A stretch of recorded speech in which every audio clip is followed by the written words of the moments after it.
Bonjour à tous et à toutes et bienvenue dans ce nouveau tuto sur ZBrush 2019. Donc ici on va s'attarder sur une des nouveautés pour moi principales de cette version, à savoir le Spotlight 2.0. Donc le Spotlight 2.0.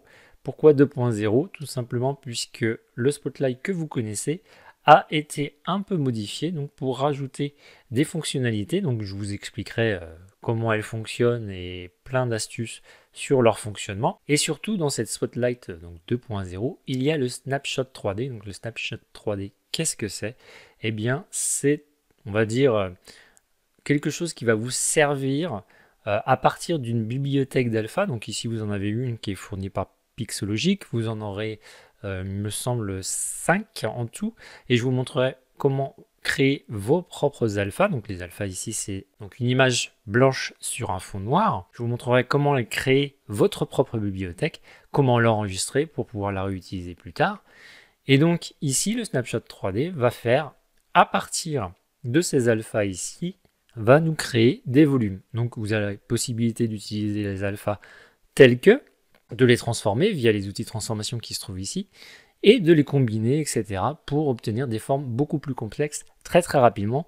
Quand vous avez une idée, vous allez voir, c'est super rapide. Là ici, je veux juste vous montrer une pièce que j'ai fait en même pas 30 secondes. Bon, alors après, c'est un petit peu n'importe quoi, mais voilà, vous avez une pièce ici. Voilà, je vous mets au défi de faire ce type de pièce dans un autre logiciel 3D aussi rapidement. Je vous dis, là, ça m'a pris 30 secondes.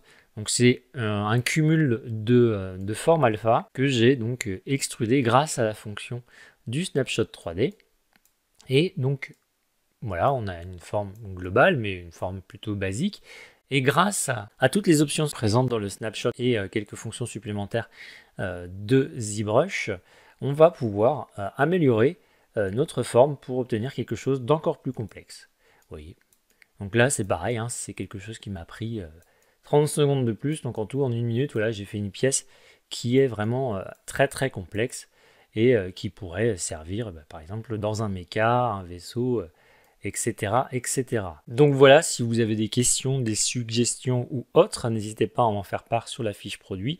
J'y réponds généralement sous 24 heures. En attendant, je vous souhaite un bon tuto et je vous dis à tout de suite.